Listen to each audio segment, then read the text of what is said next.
Good afternoon. I'm Diana Eisenstadt, Executive Director of the Affordable Housing Conference of Montgomery County. Welcome to today's AHCMC virtual town hall as we take a deep dive on Montgomery County Thrive 2050. For 31 years, AHCMC has been convening elected officials, housing and community leaders, business professionals, and activists to educate, advocate, and build coalitions and community partners dedicated to creating and preserving affordable housing. We hope you'll tune in to future webinars and attend our annual housing summit scheduled for May 20th, 2022. We'll be hybrid this year, in person or virtual, your choice. Thrive 2050 has generated a robust conversation throughout the county. The almost 200 registered for today's event is a testament to that. Now, some introductions are in order. Ralph Bennett, our moderator today, is the founding emeritus principal of Bennett Frank McCarthy Architects of Silver Spring, Maryland. He's LEED accredited and signed the charter for the Congress for the New Urbanism. Ralph is professor emeritus in the School of Architecture, Planning and Preservation at the University of Maryland, where he taught in the graduate and undergraduate design studio program for 31 years, still teaching. Ralph is also a former commissioner and chair of the Montgomery County Housing Opportunities Commission, where he served for 13 years. He's a cherished and tenured co-chair of the Affordable Housing Conference of Montgomery County and president of Purple Line Now, an advocacy group for light rail between Bethesda and New Carrollton. And now for our distinguished panel. Council President Tom Hucker was elected to the Montgomery County Council in November of 2014. He's chair of the council's Transportation and Environment Committee and also serves on the Public Safety Committee. Council President Hucker serves on the board of directors of the Metropolitan Washington Council of Governments and is vice chair of the Washington Suburban Transit Commission. Prior to his election to the county council, Tom was elected in 2006 to represent Silver Spring and Tacoma Park in the Maryland General Assembly and served for 8 years. Since joining the council, he's championed initiatives that have removed lead from school drinking water fountains, improved public transit, expanded solar energy, increased attainable housing and home ownership options, and transformed policing. Next, we have Casey Anderson, who served on the Montgomery County Planning Board since 2011 and was appointed chair in 2014. He also serves as vice chair of the Maryland National Capital Park and Planning Commission and manages the park systems in both Montgomery and Prince George's counties. During his planning board tenure, Casey conceived a market-oriented system for allocating development capacity in downtown Bethesda to raise funds for urban parks, create incentives for the construction of affordable housing, and raise standards for design excellence. He also proposed an ambitious mixed-use project and minor master plan currently in development to construct the Purple Line light rail station in downtown Bethesda. He championed proposals to prioritize improvements for biking, walking, and transit, and helped shape plans for a countywide bus rapid transit network, as well as major land use plans for White Oak, Bethesda, and White Flint. Before he was named chair of the planning board, Casey founded a jury consulting firm after working as a congressional staffer, government relations executive, newspaper reporter, and lawyer in private practice. Next, Dr. Jenny Schuetz, a fellow senior fellow at Brookings Metro, Future of the Middle Class Initiative, is an expert in urban economics and housing policy. Dr. Schuetz has written numerous peer-reviewed journal articles on land use regulation, housing prices, urban amenities, and neighborhood change. She's appeared in the New York Times, Wall Street Journal, Washington Post, and on the PBS NewsHour, just to name a few. Before joining Brookings, Dr. Schuetz served as a principal economist at the Board of Governors of the Federal Reserve System. She was also assistant professor at the University of Southern California. Jenny's recent research has focused on how statewide zoning reform could improve housing affordability, local strategies to help renters during the COVID-19 crisis, rethinking homeownership incentives to narrow the racial gap, and how housing costs exacerbate economic and racial segregation. And finally, Dan Reid is an urban planner, writer, trained architect, and real estate agent. He also serves on the board of Action Committee for Transit, an advocacy group in Montgomery County. Dan takes his citizenry as seriously as the rest of us should. He's a staunch community advocate for affordable, inclusive, and equitable housing in Montgomery County and a plethora of other community causes. Dan has quite the following and blogs at Just Up the Pike. On Twitter, he's at Just Up the Pike. Ralph, I'm going to turn it over to you. Very well. Thank you, Diana. And thank all of you for joining us this afternoon. We have a little change in our initial order. Chairman Hucker will be along with us a little later on. We're going to ask Casey Anderson to lead off with his views about this document his agency has produced, which I strongly recommend for everyone's reading. It's available in many forms.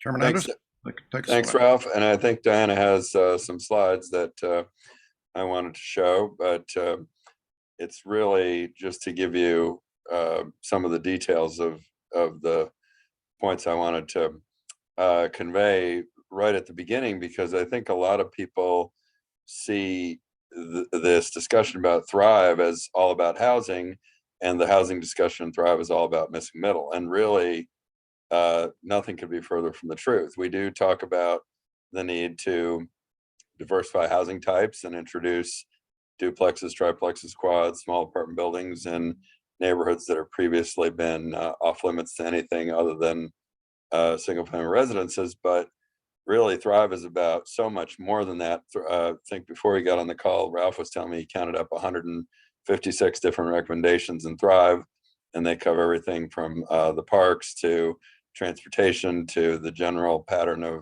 of growth and urban design, as well as some of these housing recommendations. But even in the housing chapter, we are talking about a lot of things beyond just missing middle housing, including both income restricted, that is to say regulated affordable housing, as well as the need to preserve naturally occurring affordable housing, and of course to increase the supply of market rate housing. The chapter, I think our County Council Committee revised the chapter title slightly, but the sentiment remains, which is the idea in this chapter is we need more of everything. We need more housing at every price point. We need a diverse mix of sizes and building types and locations and financing mechanisms. And really, there is no one solution. So what do I mean by that? The first set of ideas that are recommended in Thrive are about building more housing to meet demand. And that includes, yes, upzoning selected locations where we already have major centers of activity along major transportation corridors, where we can use more housing and more development generally as the currency to pay for upgrades to streetscapes, parks, schools, other public infrastructure. Secondly, that we should increase the number of income restricted affordable housing units. COG has forecast the need to accommodate about 200,000 more people in Montgomery County. That would be roughly our proportionate share of the region's growth between now and 2050. And based on COG's econometric forecasting, many of those households are going to be lower income. So we need to be addressing the needs of deep affordability, which is not going to be, cannot really be accomplished solely through market-oriented mechanisms. Although we also are recommending a variety of changes that'll make it easier to build market rate housing. We talk about the need to deal with homelessness, as well as deeply affordable permanent housing and supportive housing for people who are currently without home. We're recommending a variety of strategies to just reduce the cost of all types of housing construction, but both regulated and market rate housing. For example, by revising the building code to allow for use of mass timber for taller wood frame construction, modular prefabricated housing, using public land more creatively to co-locate housing with other public facilities. And by that, we have in mind not simply putting housing next to a library or a police station or that sort of thing, but also to consider the possibility that maybe public employees like school teachers might benefit from being able to live on site or immediately adjacent to the places where they work. I think I saw Brenda Wolf on this call, so love to hear her thoughts on that.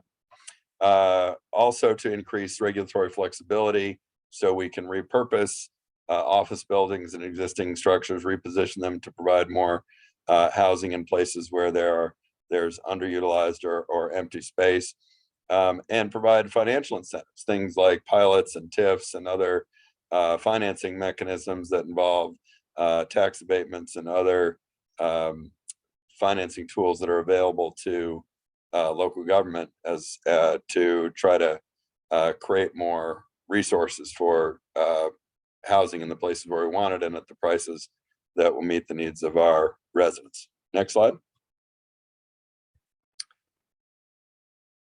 We also discuss at great length in Thrive the need for a range of housing types, and that, yes, that does mean missing middle, but it's not just about things like duplexes and triplexes. It's tiny houses, cottages, small apartment buildings, cooperative housing, co-housing, ADUs, everything. Run the gamut. Again, the theme here is we need to try at least a little of everything and probably a lot of several things in order to make a dent in our housing supply needs.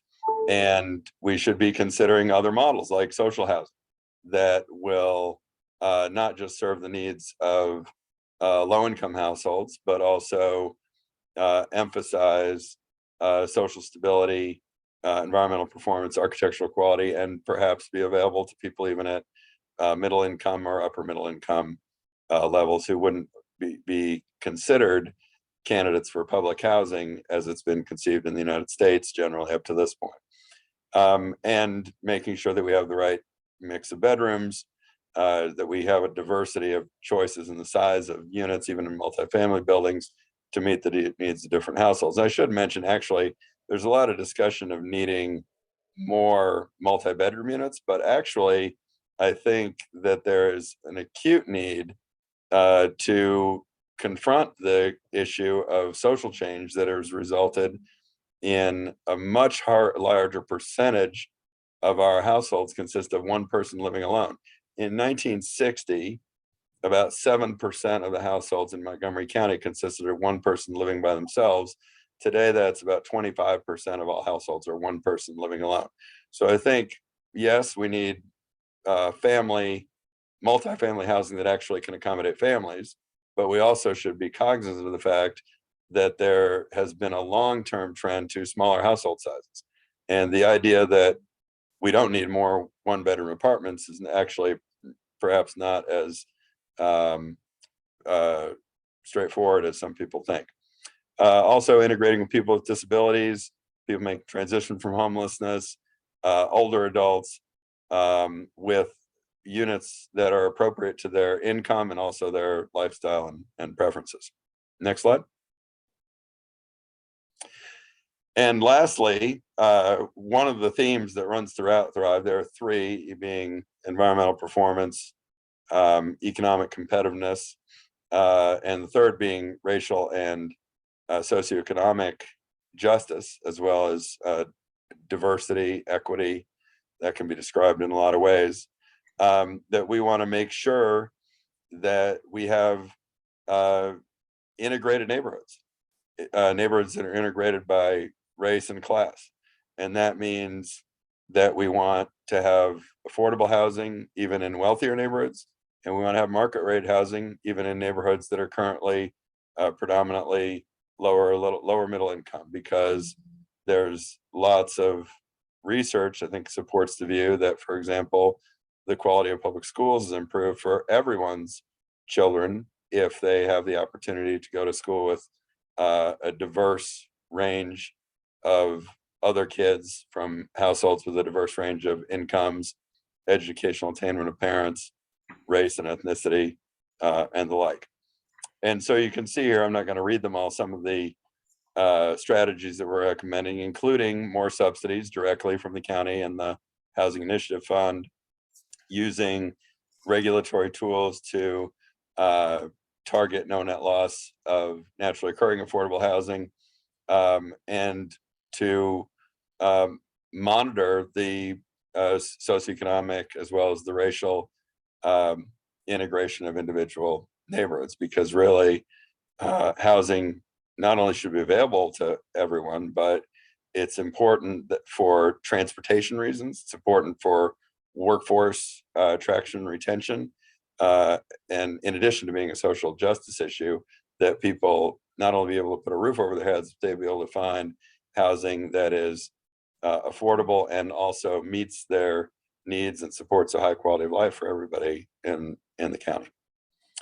And with that, I will hand it over to, is it Dan next, Ralph? I think it's Dr. Schutz. Casey, thank you very much. I would remind the audience that the category you've described in your 3 slides is but one of 6 categories of actions to be recommended by Thrive. It is, as you said by introduction, much, much broader than simply the housing recommendations. But thank you for the focus on the housing section. And I commend all of our viewers to go to the Park and Planning website to find this documentation, more complete or very complete documentation. Dr. Schutz, welcome. Actually, Ralph, if I see that Council President Hucker has just joined us, so if it's okay, I'll get him back into the agenda here. We'll assert legislative precedents, Dr. Schutz, if you'll bear with us. Sorry, I feel bad about that. Thank you so much, Ralph and Diana. And I'm so sorry to be late. I had another speaking thing downtown DC and that didn't cooperate. But I just got back here. We're happy to have you. Thank you. Well, and I apologize if I repeat anything that's already been said. I caught some of Casey's presentation, so it's great to be with so many rock stars here. Good afternoon, everyone. I'm Tom Hucker. I'm the president of the County Council and the chair of the Transportation and Environment Committee. I need to begin by thanking the Affordable Housing Conference of Montgomery County for all of their great advocacy, very effective advocacy, and the critical role that they play bringing stakeholders together to really create affordable housing solutions, which is a lot more difficult than it should be in our area. So grateful to Diana Eisenstadt and Barbara Goldberg-Goldman and Ralph Bennett for inviting me today, and it's great to be here with Jenny and Casey and Dan. I know you all know a lot about Thrive, and you just heard a great presentation from the chairman. I was really excited to chair a public listening session again last night with 75 speakers that had come in to provide us some public feedback about Thrive, and we have another one coming up in another few days. But before we talk about Thrive, I'll just provide a little context about where Montgomery County is in our work to create more housing, and in particular, more affordable housing. Most of us in Montgomery County in elected office believe that quality and affordable housing is a fundamental right for all of our residents. And most of us accept the fact that we have a housing crisis, and we voted to affirm that. 1 out of every 5 homeowners in Montgomery County are cost burdened, meaning they spend 35% or more of their income, and nearly half of renters spend 35% or more of their income on their housing costs. And we have an overall shortage of housing units across the board, lowest middle income levels in particular across the county and the whole region. I sit on the board of the Greater Washington Council of Governments with Councilmember Navarro, and 2 years ago, we declared a regional housing crisis. We hired consultants to do a great study, and then we held hands with the other 33 municipal and county governments across the area and adopted new housing targets for Montgomery County. And Prince George's and DC and Fairfax and many of the municipalities did the same. But we added 1,000 units a year for 10 years to our housing targets. And unfortunately, we're woefully behind over the last few years.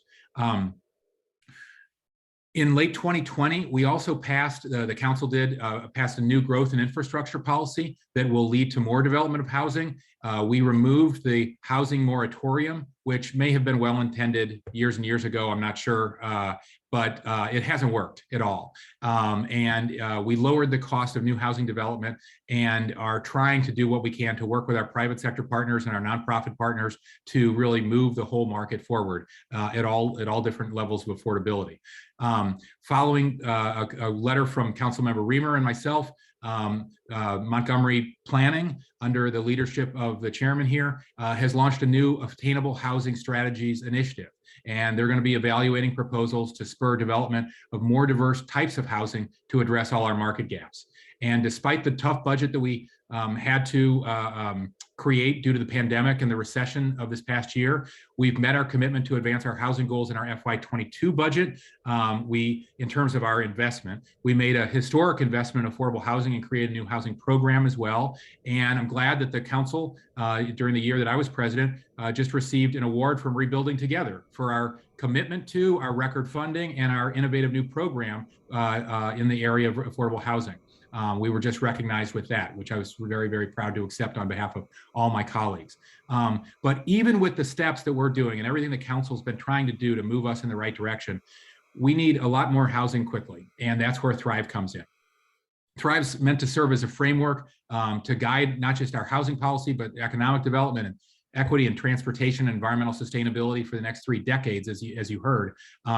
And really to create, as the chairman was saying, nice, pleasant spaces for people to actually come together as a society and get to know their neighbors and have a safe, pleasant space to live outside their work and outside their homes. And it lays out very progressive land use and transportation policies that will reduce our greenhouse gas emissions. It'll strengthen our stormwater management and water quality, which we have ambitious goals in that area as well. And it preserves land for agriculture and natural resource stewardship. We're also, Montgomery County is recognized for our stewardship of our ag reserve and our land overall. And Thrive continues that. So it's curious to those of us who have actually read Thrive, what's controversial about it, because a lot of it restates principles like smart growth that we've had in place for 30 years or more. And I think if you had called it, Mr. Chairman, Smart Growth 2050 or something, it might be less controversial. People think it's new, and a lot of it's new and innovative, but a lot of it is just a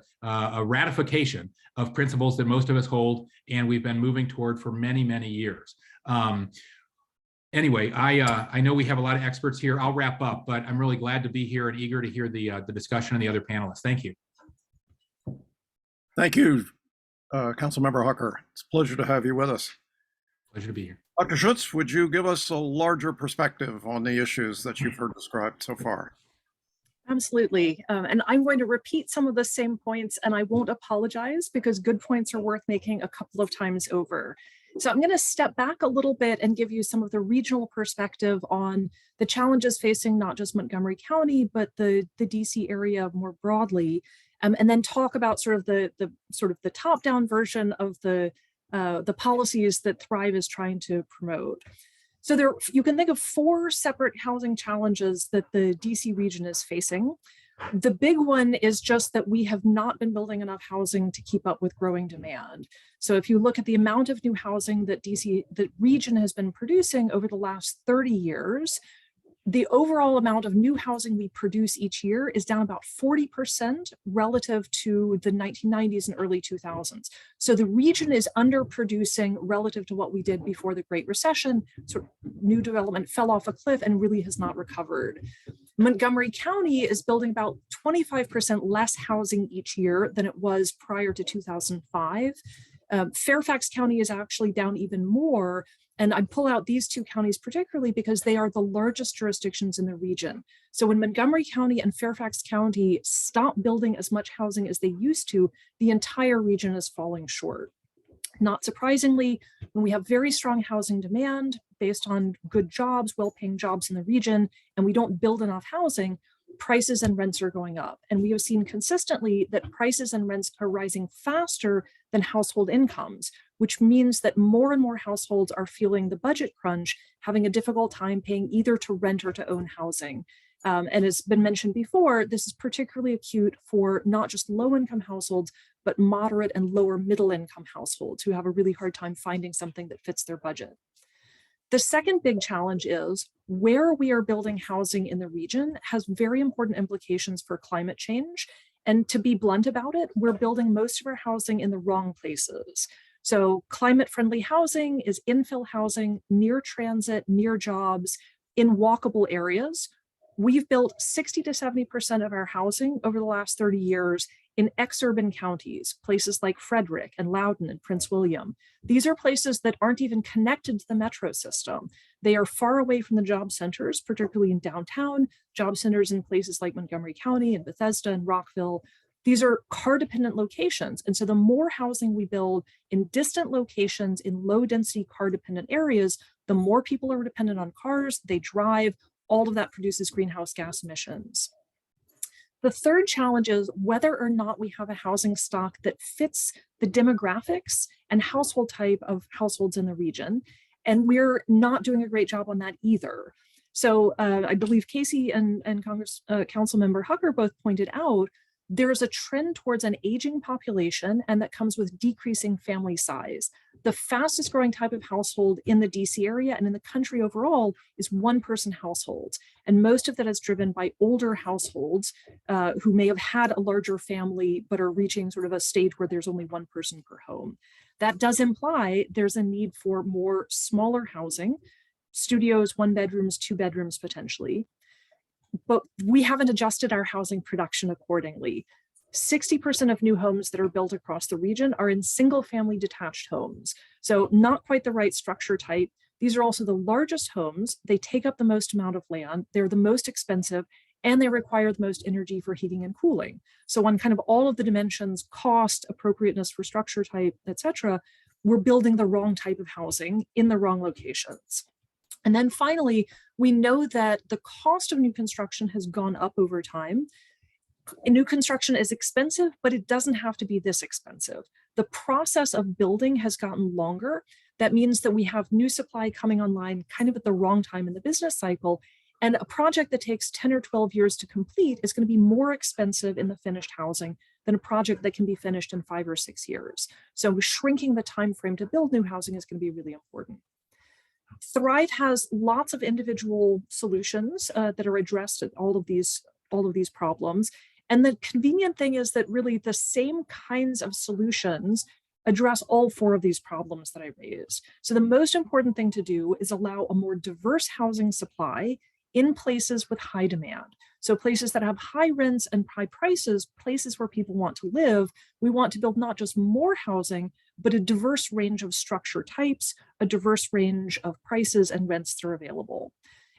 One of the problems with having built out a lot of our housing in the 1950s, 60s, and 70s, the region as a whole built a lot of low density neighborhoods with single family homes on large lots.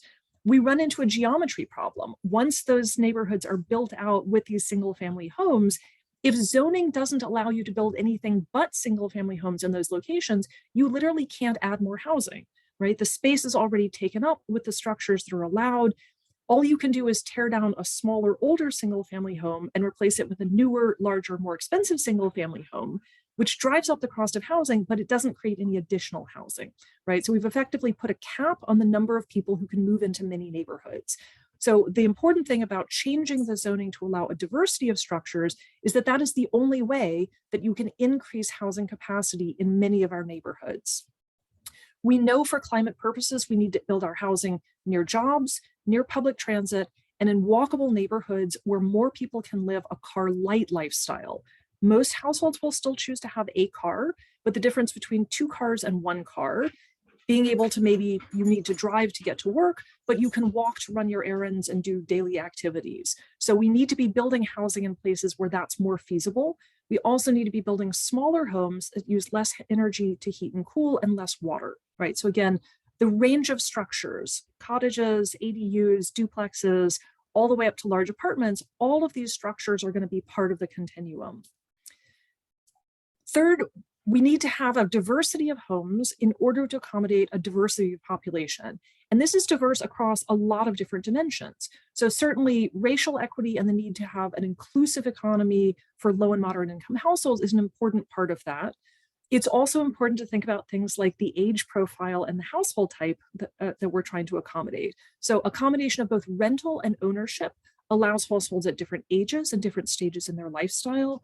We have this growing trend of smaller households, including a lot of older adults who are living in 1 or 2 person households, living in 5-bedroom homes that are expensive to maintain, that are not appropriately accessible as people have mobility issues. There are a lot of older adults who would like to be able to live in a smaller, lower maintenance home, but stay in the same neighborhood.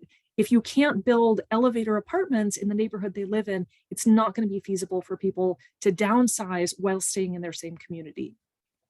And of course, allowing a diversity of structures means a diverse range of prices and rents that allows households with different budgets. I appreciate that Councilmember Anderson pointed out it's not just about changing single family zoning. It's not just about one rule or a couple of rules. We really need to look at the whole package of housing regulations. In some cases, it is a prohibition on duplexes or on apartment buildings that winds up constraining supply. But there are other elements as well, right? So things like building codes and fire accessibility wind up driving away some of the kinds of housing types that we might want to allow. Discretionary approval process is one of the most important things that drags out the time to development and adds to the cost of development.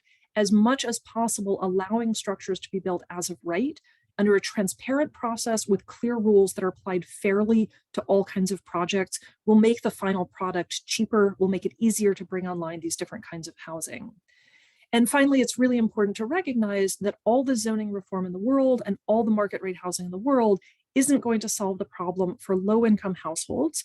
They simply earn too little money to afford market rate housing without having a direct subsidy.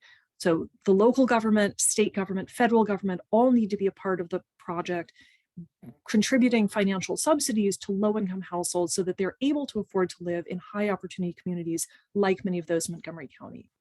Thank you. Thank you, Dr. Schutz. An excellent overall prescription for the problem and its solutions.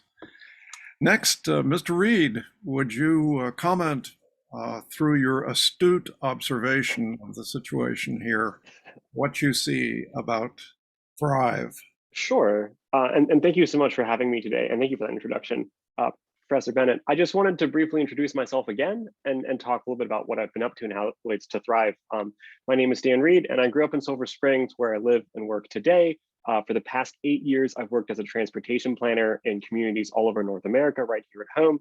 But I've also written about housing, transportation, education issues for over 15 years. I did serve on the Board of Action Committee for Transit, but currently I am vice president of the East Silver Springs Citizens Association, which has given me a real neighborhood level view of the conversations we're having about Thrive. I think it is good. What can I say?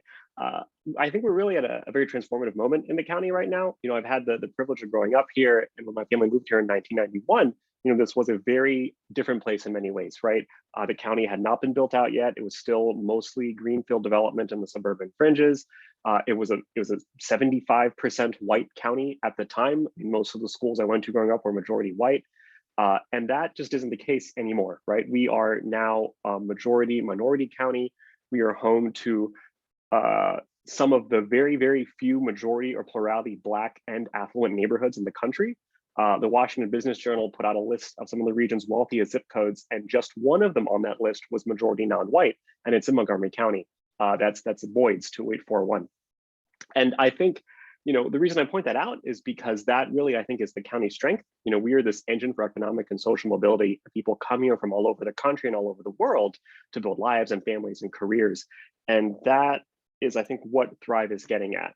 That has sort of been lost in a lot of the conversations that have been about it, right? It is a plan that generally focuses on the physical form of our communities, but it's really an argument for how this county can grow in a way that I think harnesses the potential it has, and also the fact that people want to live here and we should make room for them, right? Like a lot of suburban communities in this country, this county was largely set up for affluent white families to have access to things that built wealth, right? Jobs, transportation, the best schools, and that legacy remains today. All the things that built that up, redlining, covenants, exclusionary zoning, a lot of those things aren't happening anymore. But you look at every map of the county, whether it's demographics or school ratings or home prices or health outcomes or poverty rates, what you see is wealth and prosperity on the west side, generally in the southern western part of the county, and less of all of that the further north and east you go. So Thrive's, one of its main conceits, right, is this idea that we should have neighborhoods where people have more choices in housing types and more choices in how they get around, so they can access most of their daily needs without driving or without driving as much. These things aren't controversial. I don't think they are. They are shown to have a benefit on racial equity and climate change. If people have access to things that they can afford, that benefits everybody, but that especially benefits people who have historically had less access to generational wealth. If people don't have to drive as much or drive at all, that's good for climate change. And these are like the two big issues that we are going to face in this upcoming century. So we're really, I think, at a chance right now for this county to basically be held accountable for what it says it cares about, right? The planning department, as Casey's noted, has worked on this for 3 years. As Councilmember Hucker said, these are things that we say that we care about. As Dr. Schutz points out, we have a real regional housing shortage, and this is impacting people at all income levels increasingly. So are we actually going to do the thing that we say that we care about, and start to create neighborhoods that actually give people access to all of the prosperity that this county has to offer, and also prepares us for a future in which the county will only look more and more diverse, and a future in which the threat of climate change is greater and greater. So, I mean, that's my main point, right? We have so much potential here, and it's just a matter of capturing it. And I really hope that people are willing to look at the possibilities of what we could be, right? So that people who have just moved here or want to move here or wanting to start families or businesses or lives here have the same opportunities as folks who've lived here for 20 and 30 and 40 and 50 years that they might honestly take for granted. So that's my piece. Very well, Dan. Thank you very much for that native perspective of our situation. Panelists, as I hear the solutions expressed, I hear some that come up over and over again. One is regulatory complexity. Another, of course, is insufficient resources. Another is a lack of awareness of the problem. In other words, a belief that I'm okay, so it must be okay. Would any of you like to address the continuation of many of the problems which this document, Thrive, seeks to solve? Well, I think a lot of well-intentioned people believe that because they support paying their taxes to support subsidized affordable housing, that's the end of the discussion, that they've done their part. And I think when you consider not only the way that households have changed, but the fact that we have zoned over a third of the county for single family houses and less than 3% of the county's land area for multifamily housing. People don't really understand that it's not just a question of, yes, I support, paying my share to help out people who can't afford a place to live. This is much, if only it were that easy.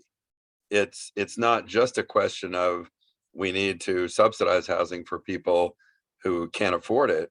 We need to fundamentally rethink our approach to land use to accommodate, forget about what's happening in the future. We need to do that to accommodate the county as it exists today, because we've had a land use regulatory regime framework since 1964 that assumed that most people are married and living in a house with school-age children at home.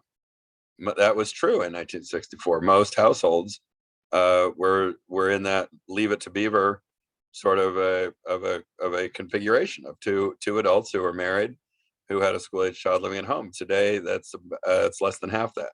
And as I said, now we got a quarter of our households are a single person living alone. So I think that there's an understandable not just reluctance, but confusion about, well, geez, why am I being asked to embrace a different set of arrangements when I feel like I'm a good progressive and I've supported all the, progressive ideas about helping people who are less privileged.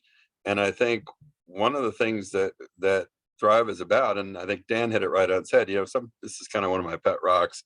Some people say plans are promises. Some people say plans are visions. I think plans are arguments.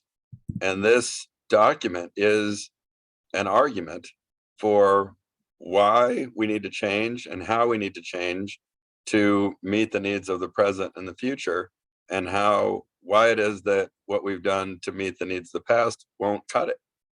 And that's really why this is such an ambitious undertaking. It's not just about getting people to accept the idea that maybe they should accommodate themselves to living next to a duplex. It's about how can we get people to understand that climate change, economic competitiveness, racial and social equity, all these things require us to rethink in a much more fundamental way a lot of the things that have served us well in the past, but just don't work as well now and will work even less well in the future.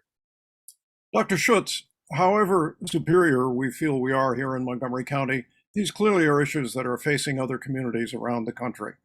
And the few problems that I mentioned earlier and the condition that Chairman Anderson describes, are they being addressed in interestingly innovative ways in other places that we can learn from?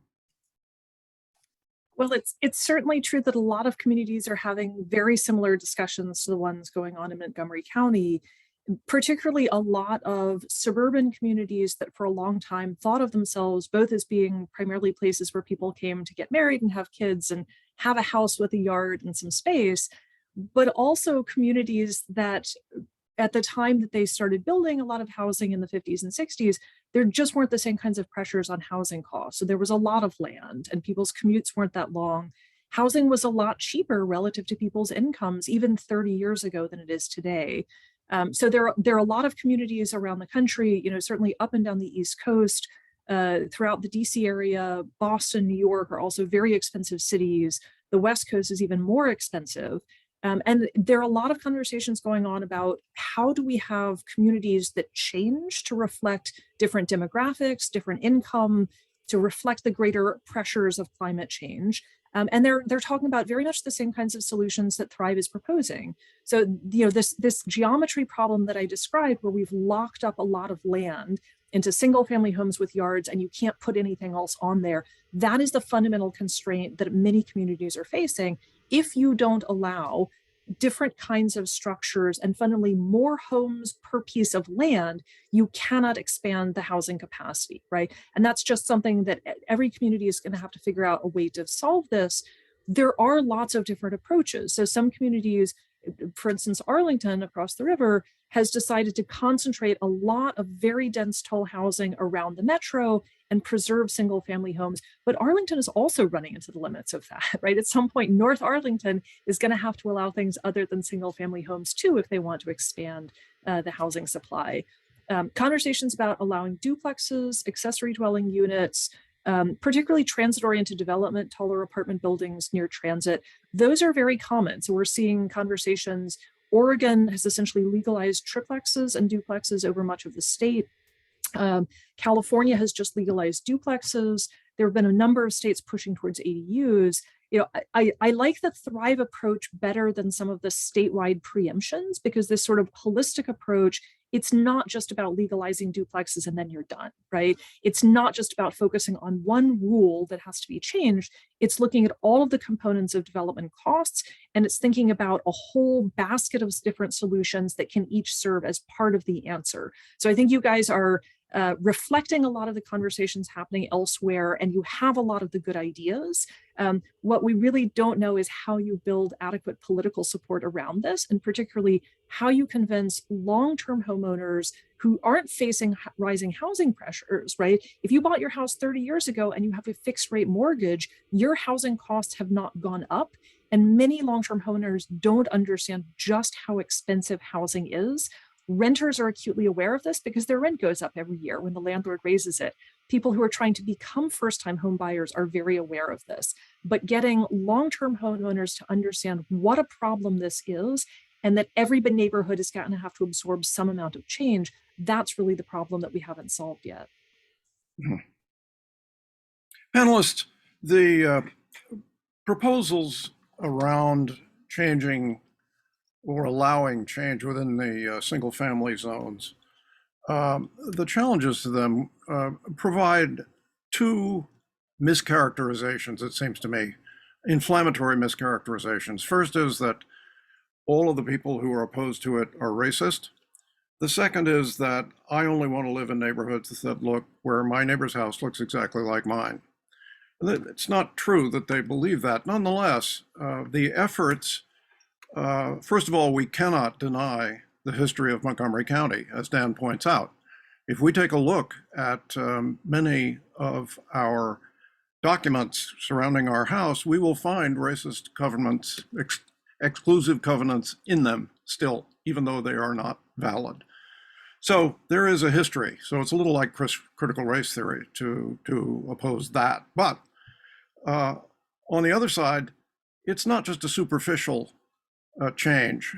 You might have, for example, a small apartment building in a neighborhood of single-family detached, which produced no school population. And so my neighbor's kids might not be the same, or my neighborhood will change its character.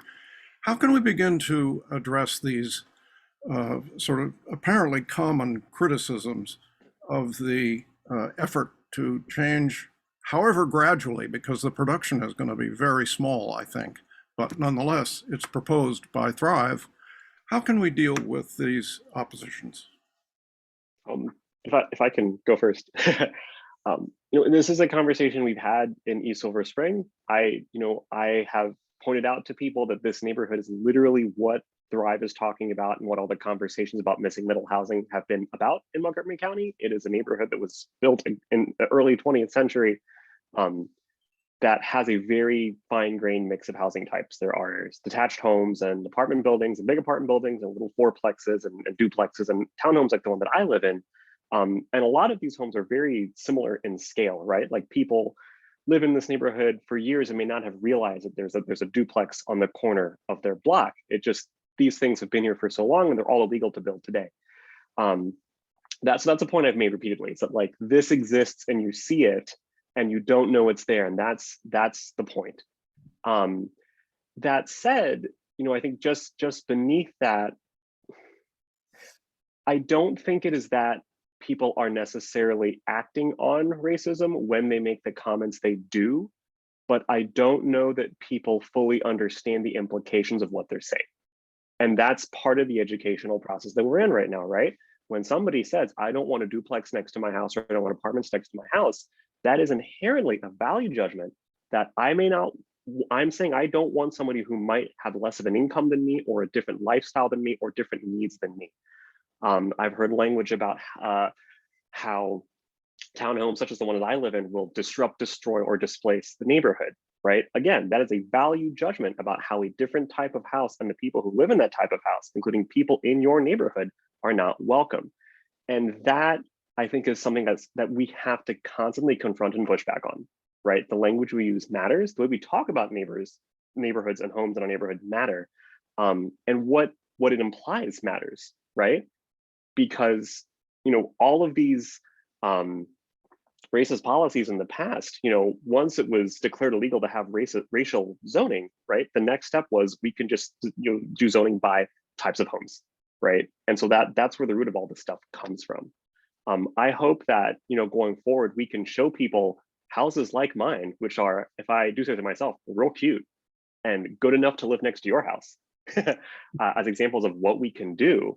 But also, hopefully confront just some of the cultural values we've had in this county that I grew up with and honestly had to unlearn as I got older and I lived in other places and I got exposed to, people and lives very different than the ones that you might encounter here. Mm-hmm. I'll echo Dan's point that the language that we use matters. I'm not a huge fan of saying ending single family zoning and describing these zoning changes, because I think that's actually really confusing to a lot of people. Ending single family zoning sounds like the government is going to come and bulldoze single family houses, that single family homes will be illegal. And that's not what the zoning change does. It legalizes other kinds of structures. And Dan makes a great point that lots of the older neighborhoods that we love in this region have a mixture of structure types. So it was legal to build a duplex and a single family and an apartment building next to one another in the 1920s. It's, re-legalizing mixed housing, diversity of housing. I think that's more clear to people and helps get away from this sort of sound that, we're going to ban your single family home and you're not going to be able to live there anymore. Mm-hmm. Chairman Anderson, there are studies going on at the planning board about this issue of architectural compatibility or incompatibility, playing on Dan's points that people get used to having slightly different houses in their neighborhood, and there are plenty of prosperous neighborhoods in upper Northwest Washington in which there are indistinguishable small two-family apartment buildings next to single-family detached houses. Is the planning board looking at, through form-based codes, ways to deal with this apparent incompatibility? Yes, and one of the ideas in Thrive is that we should try to get away from subjective discretionary development review processes, not in favor of just letting people build whatever they want, but in favor of more objective standards to elevate the quality of design.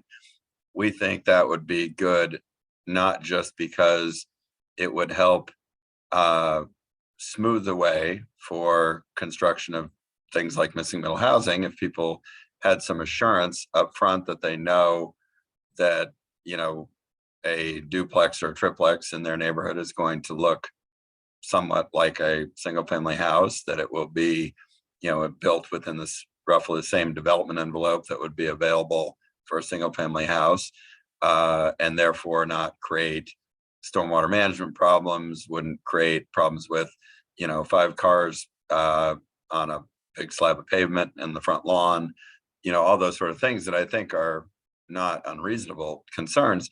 But it also help if we applied form-based codes more generally to development all over the county to elevate the quality of design and make sure that real estate development is adding value. And, the Bethesda plan, I think, is a great example of this in action. It's not trying to prescribe the precise architectural style or building materials like Santa Fe, New Mexico, where everything's supposed to look like it's made out of adobe. This is trying to establish some very flexible but clear standards about what's expected.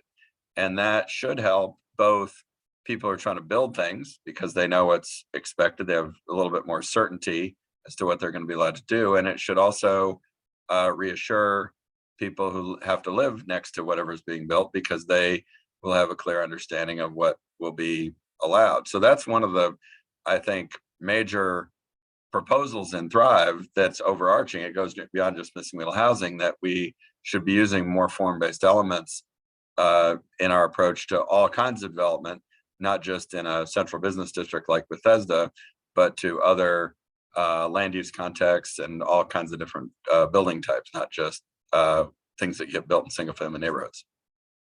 Thank you. We have another question for you, Chairman Anderson, but I have a question for Councilmember Hucker, because you recently announced incentives to deal with some of the proposals in Thrive. Basically, in order to do some of these things, lenders, small borrowers may need some help to make things happen, whether it's assisting first-time home buyers or assisting developers through incentives, which are sometimes complicated and time-consuming. Did you want to address your proposals of the other day in your press conference? Sorry, Ralph, I thought you were going to bring up the green building one. Which incentive is this? It was partly green building because green building has to do with improving one's house, doesn't it? This is setting aside the energy. Yes. Energy tax? Okay. Yes. All right. Now I know what you're talking about.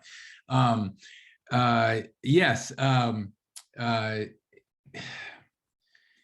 Montgomery County is unusual among most of our counties. It's funny, I was just late coming here from talking to the Solar Energy Association nationally, their board, about this as well. We have the energy tax people are familiar with. It affects, both residential and multifamily and commercial properties. It was passed before I was on the council, and it's still very unpopular, among the business community. And there were claims made at some point, when it passed, that it was going to sunset, which is kind of unrealistic at this point. We'd have to lay off an awful lot of staff to do that. But one of the things that I've been interested in for years, rather than sunsetting it, is directing it toward making energy efficiency improvements and renewable energy improvements into our building stock, so that that is something that helps us meet our climate goals and helps everybody save money on their energy bill. Nobody really likes writing a check to Pepco every month, but we all have to do it, or some other provider. And the less we spend on energy, the happier most of us are. And so we have really two types of multifamily buildings. In the county, we have a lot of owners of more newer buildings that have some cash reserves, and they voluntarily have made great upgrades in their buildings, or built great new buildings. We have a new LEED Platinum hotel in my district in Hillendale, and the first one in the Mid-Atlantic. But we also have a lot of owners of older building stock who don't have the capital to do that, and they're collecting $700 or $800 on a 1 or 2 bedroom apartment, and can barely keep up with the pinhole leaks in their 50-year-old copper pipes, and they're not adding insulation and new windows to their building stock. So my proposal, and I was glad most of my colleagues, I wanted to partner with Councilmember Friedson on this, and most of my colleagues co-sponsored it, sets aside 10% of our energy tax for energy efficiency, renewable energy upgrades to our building stock.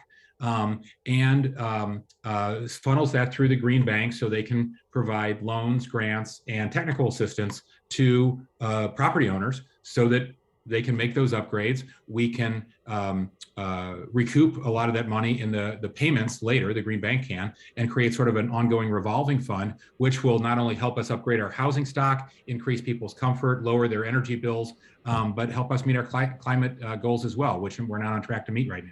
Mm-hmm. And among them might be the provision of ADUs or slightly older existing buildings. Yep.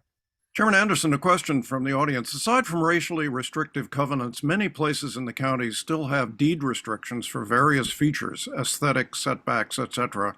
Are there strategies or current plans that the county can use to address these non-zoning restrictions on development?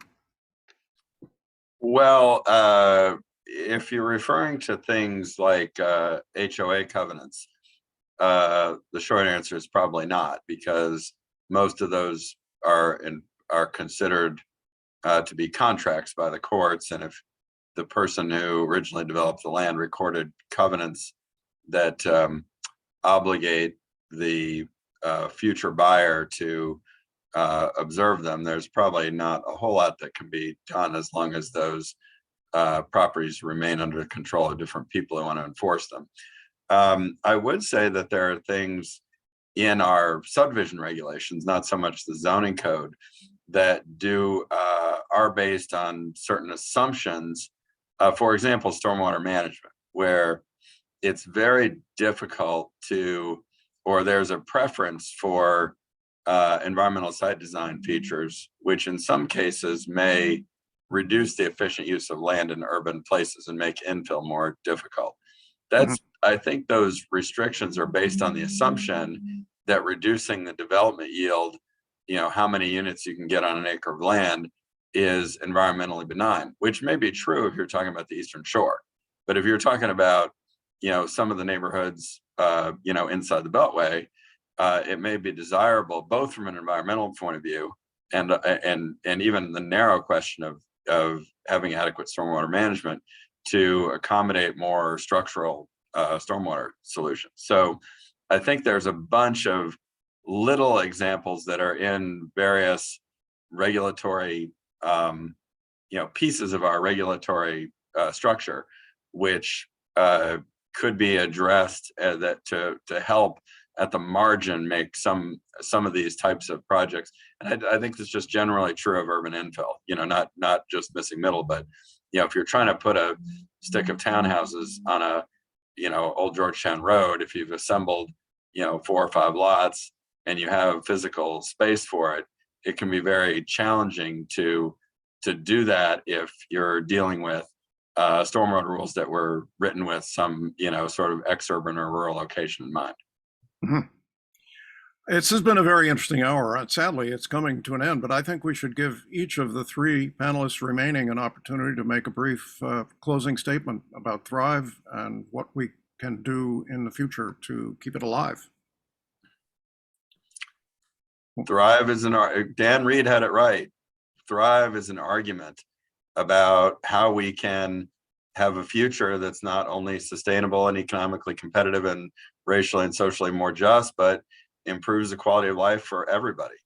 And honestly, it's frustrating sometimes when I hear people say that they oppose a specific element of Thrive or things that are missing from Thrive without really articulating any alternative idea about how we can deal with the challenges that we face over the next 30 years. It's fine to object to any or all of our proposals, but I think we would have a healthier and more productive debate about our future if we had skeptics who were prepared to come forward with their own ideas. And really, as some people have said, Thrive builds on a lot of best practices that have, some of which were developed in Montgomery County, that have become national standards for things like the agricultural reserve, for example.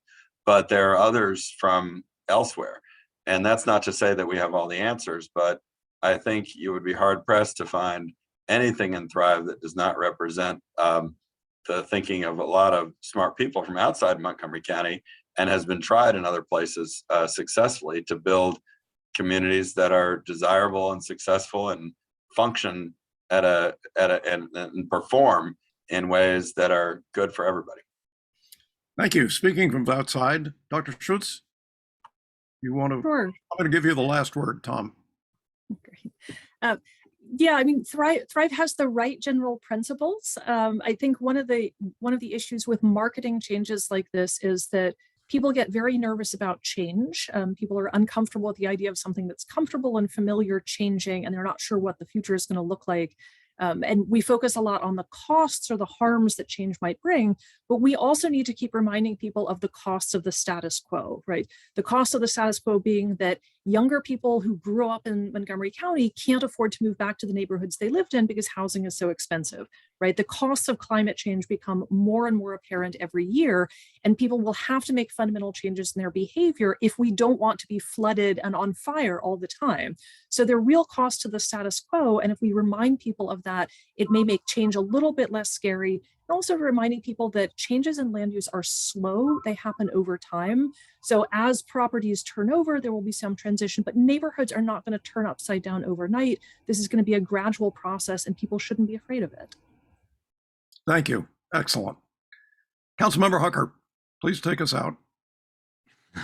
It's a lot of pressure, Ralph. I mean, I agree so much with both Dr. Schutz and the chairman. And I kind of want to balance their comments. I think, I'm more in the sausage making business, and I want to find, 5 votes for Thrive and ideally 9 votes for Thrive, and do so, as expeditiously as possible. And I want, we're trying to do 2 things that don't have to happen perfectly at the same time, which is, 1, largely drive public education and help people understand planning and land use and zoning better, and all the historical inequities that and inefficiencies that we've inherited with our current general plan. And at the same time, we want to get this passed. And as much as those of us who are supportive of Thrive, it's tempting to emphasize everything we're doing for climate, everything we're doing for transit, everything we're doing for racial equity. It's also, as I think Dr. Schutz, sort of suggests, this should not be so controversial. I think we've had opponents who have been sort of inflamed for one reason or another, with a certain amount of misinformation that's out there. And I think it's important, those of us who want to get the plan passed, to emphasize none of this should be a shock to people. This is very consistent with not just smart growth and climate and other policies that we've been trying to move toward for years. And of course, many of those concepts were not even conceived of in 1993 when the plan was last updated. We weren't talking about racial equity. We didn't know what climate change was in 1993. But also that the principles in Thrive are things that all of us want to see in our neighborhoods: walkability, safe streets, sidewalks, transit, an ability to get to a grocery store or a dry cleaner and your job within 15 minutes. Most of those are not hard concepts for most of us. Most people are for that. And my neighborhood's like Dan's. I'm very familiar with East Silver Spring, having represented for 15 years. My neighborhood just a mile away is full of single family homes built in the 40s. And, 3 blocks from here, there's a 15-story condo tower, and a couple blocks from here there's some duplexes, and all throughout there's a few individual, like either apartments or duplexes, and people walk past them all day. And every time they come to the neighborhood, I hear all the time, "Oh, you're so lucky to live here. What a great neighborhood." Well, it is the kind of neighborhood that's envisioned in Thrive. I can walk to a dry cleaner and to a restaurant, and a lot of people, can work in the area, and I'm a mile from downtown Silver Spring. And that's what an awful lot of people who want to be able to purchase a house in Montgomery County want, or a condo. So I think we should just be attentive to emphasizing while we pat ourselves on the back about the innovation, the climate and equity and everything, this is just reasonable. And this is not, as sort of groundbreaking as people have made it out to be, because when people hear groundbreaking, they get fearful, and they should just look at East Silver Spring and go, what a great neighborhood. More neighborhoods in Montgomery County should look like East Silver Spring, which are diverse and walkable and just cool. Very good. I want to thank the panelists very much for spending this hour with us. I want to thank Diana for organizing it. Let's all get to work. It's clear that we have work to do, and we appreciate your leadership in all of it. So the conversation to be continued, right? This is going to be an ongoing dialogue, and we hope to see you again on Zoom. We're all getting pretty good at this, so there's no reason not to do it often. So thank you again to our distinguished panelists. We'll have a recording on our website probably by tomorrow, and reach out to us if you have any questions or want to talk this through further, and we'll be in touch. And don't forget, May 20th, 2022, the AHCMC Summit in person for those that are ready for that. And for those that aren't, you can dial in old school way. Thank you so much, and have a good afternoon. Thank you. Thank you all for coming. Thanks so much. Bye, everybody. Thank you.